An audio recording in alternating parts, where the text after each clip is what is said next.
course, the Dewana Bonner news would come out while I'm out. But I can't say that it caught me by surprise because it certainly didn't. Now, in the grand scheme of things, it's surprising.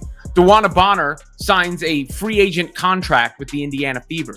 And after a handful of games, wants a Fever exit, apparently. And that is a strange situation, right? Because she was embraced. She had her achievement at the beginning of the season, moving up the scoring ranks. They were referring to her as Mama Bear in training camp. And now all of a sudden that has fallen apart. She was out of the starting lineup, hadn't really produced that much, particularly on the offensive end.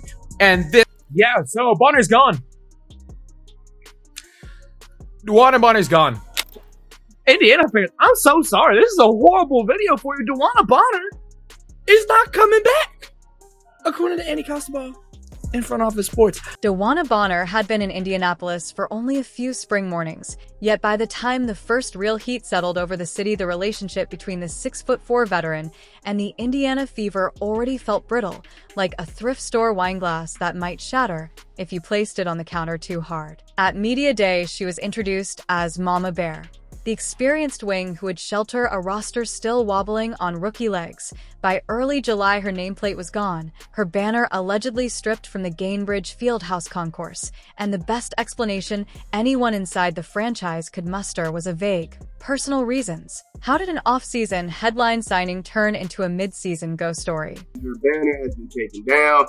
I don't know how true that is, but from what people are saying and seeing, they said her banner is taken down. Now, yes, that is alarming if it is real. I don't know exactly what it might mean if they did take it down, but you have to think it's not a good sign.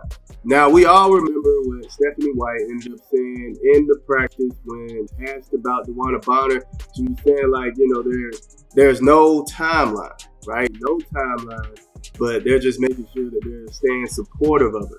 So I don't know if it's really a team thing, a team issue, the reason why she is missing right now.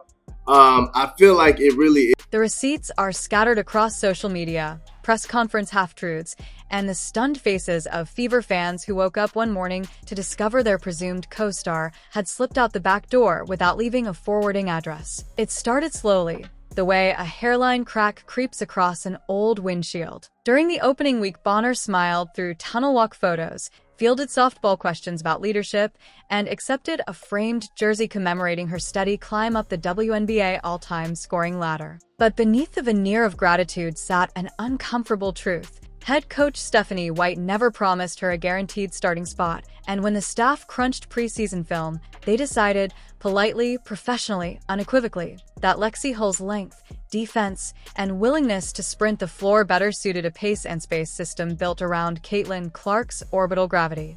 There's a huge mystery surrounding Dewana Bonner and her absence, okay? In this past 4 games, guys, in the past 4 games, Dewana Bonner has been MIA for the Indiana Fever. It's getting to the point where I'm on my Twitter timeline. The fans are saying that Dewana Bonner has quote-unquote quiet quit, okay? They say that she is quiet quitting the Indiana Fever. Bonner, accustomed to penciling her own name atop the depth chart, swallowed that pill on opening night. She did not, however, keep it down. Over the next 2 weeks, the Fever lost close ones, won a couple in dramatic fashion, and endured the nightly circus of Clark's rookie supernova spotlight, complete with bruising traps, missed whistles, and television ratings the league had never dreamed of. Through it all, Bonner's stat lines read like a heart rate monitor on NyQuil: 7 points on 3 for 11, 6 on 2 for 8, 9 on 4 for 13. There were flashes, a feathery baseline fadeaway here, a timely weak side block there. Yet the cumulative picture screamed replacement-level wing rather than indispensable cornerstone, and the plus-minus data screamed louder. In another non-shocking turn of events, it's being reported that Dewana Bonner no longer wants to be with Indiana Fever. I was shocked in the first place that she went there, to be honest, based on the harassment that her and her wife received last year from the Fever fans. So this is not shocking to me. This article, it says that her potential landing spots could be Phoenix or the Dream. You guys know I got Dream season tickets, so I'm biased. Come to ATL. You started the season off starting with the Fever and then was promptly benched, and Lexi started in the starting position. So this is all speculation. I don't know, right? That could have. White kept tinkering, searching for lineups that would keep Clark upright and Nalissa Smith in rhythm. Each game, the bench minutes for Bonner stretched a little longer, like shadows inching across a late afternoon court. Then came the Monday morning when her name simply vanished from the availability report.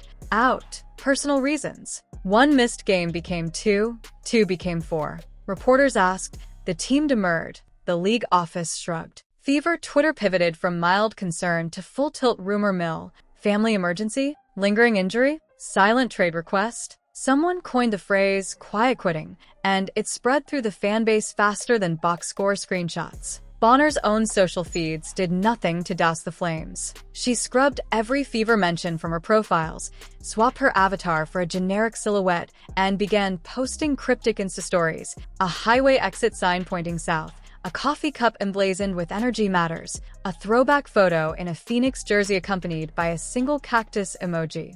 Now, DB has been out for the past 6 games for personal reasons, but other than that, the team has been pretty quiet on what exactly is going on, and there's been so much speculation around her absence. But the whole thing was just kind of bizarre, and a lot of Fever fans were speculating that we're not going to see her back. And just today, it was announced that she has no intentions on returning to the Indiana Fever, and her preferred destinations are either Atlanta or the Phoenix Mercury. It's also been reported that the main reason that she wanted to leave is because things felt off from the beginning, and she thought that she would be a starter. Pissed off, bro. Pissed off, bro. I want my money back, bro. DeWanna Bonner, listen, I'm gonna start this off. I pray everything's okay. We don't know what's going on. I hope everything is okay. And I hope it's not something too serious. But bruh. I got my receipt. I want my money back. I want my damn money back. I want my money back, DeWanna Bonner. I ordered something and I did not get what I paid for. I ordered something and did not get what I have paid for. DeWanna Bonner, I would like my money back. I don't know what's going on, but you're not showing up to work anymore.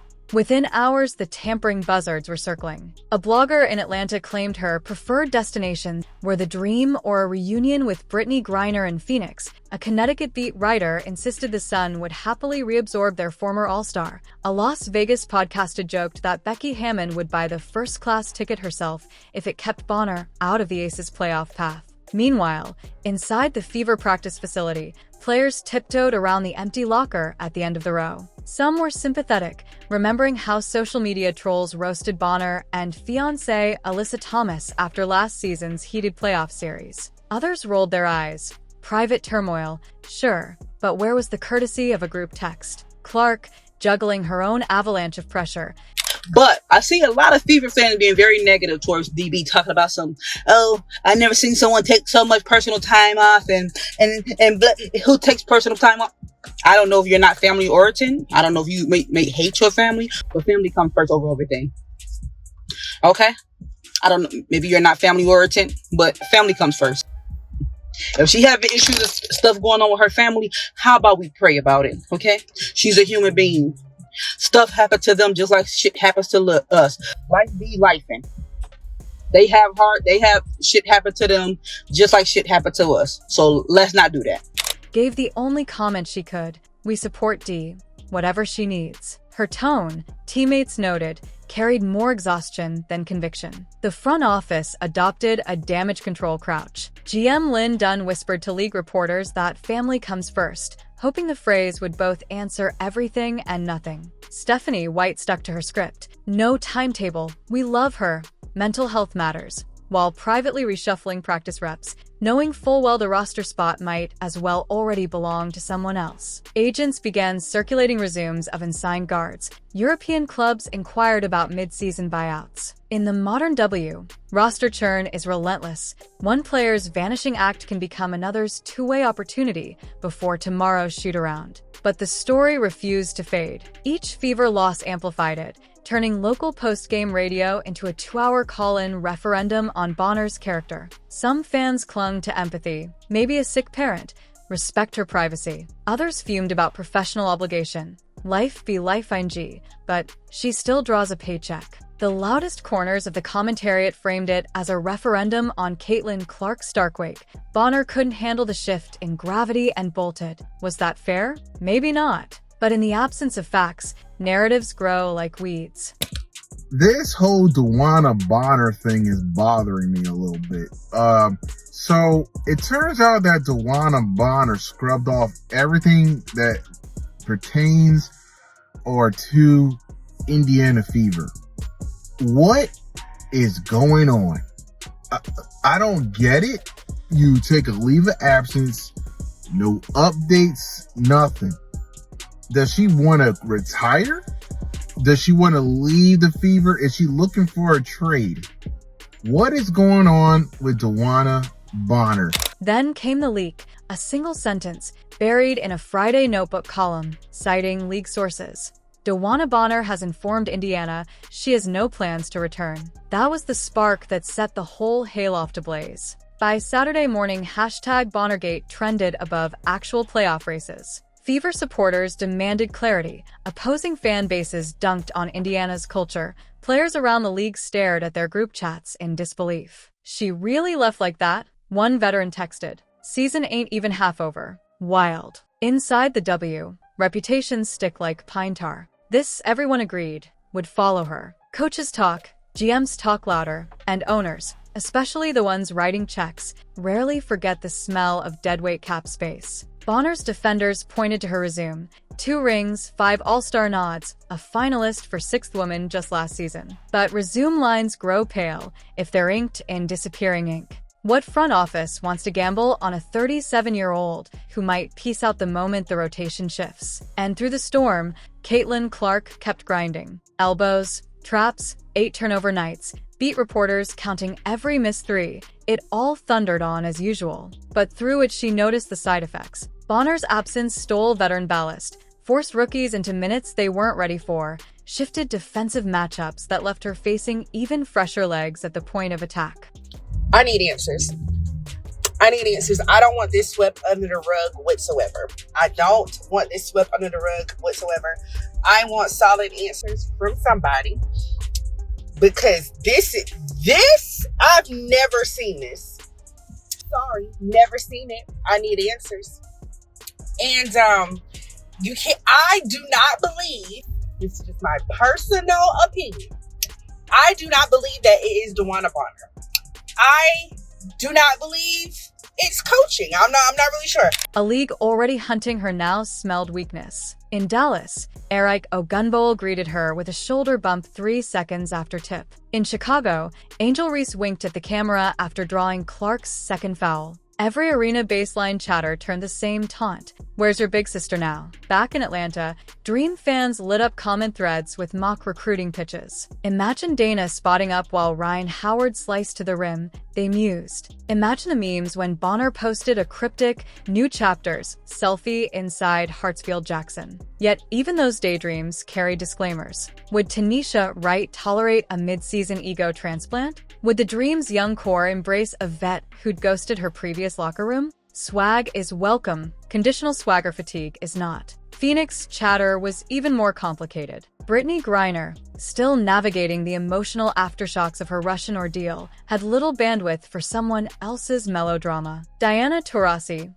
though friendly with Bonner off-court, is famously direct. You show up, or you shut up. The Mercury front office, desperate to squeeze one more playoff push out of the Taurasi-Griner axis, might roll the dice. But dice don't forget probabilities. Entertainment value only matters if the product actually steps on the floor. So Bonner lingered in purgatory, too proud to apologize, too restless to retire, too radioactive for a clean acquisition. Rumor said she was training in Houston, hoisting jumpers in an empty high school gym at dawn. Another rumor placed her courtside in Alabama, scouting SEC prospects with a distant stare.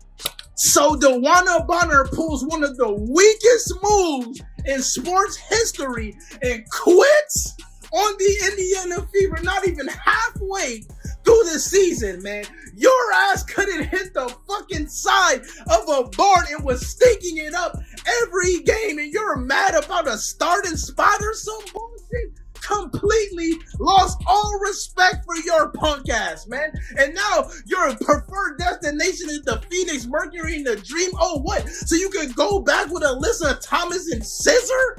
What the fuck kind of bullshit is this? And then all the people that hate Caitlin Clark so much, the Black Clan and Black Clan Panders, are sitting here supporting this weak-ass move. She posted none of it. Instead, she retweeted mental health quotes and reposted highlight clips from 2016, like photographs of a former life. By late July, Indiana filed the inevitable paperwork. Suspended contract. Did not report. Cap relief trickled in. The roster spot formally reopened. Bonner's name still appeared on the Fever website, but only because someone forgot to update a template.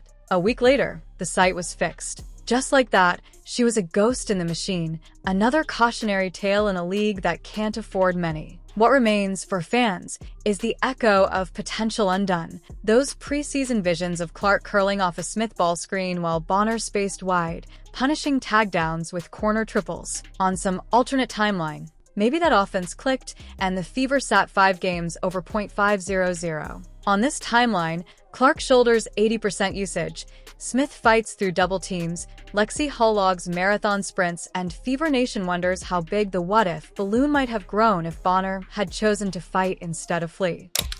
Excuse me, DeWanna Bonner? What do you mean you don't want to play for the Fever anymore?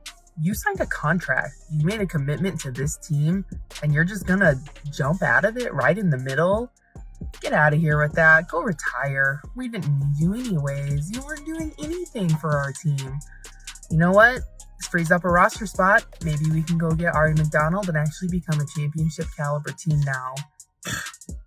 No interest in playing for the Fever. I'll go play for the Fever. They don't want me. Too early to judge DeWanna Bonner's performance at this point in the season. Obviously did not watch Connecticut last season. Now the Sun started off strong, one of the longest winning streaks in WNBA history. The Sun also won more games last season than they've won in franchise history. So there's no doubt that Connecticut was a strong team. But what I am saying is that Bonner was proven inconsistent on the offensive end. There were 12 games where she shot 30% or less. For her career, she's a 40% shooter. Considering her position at forward, that's fairly low.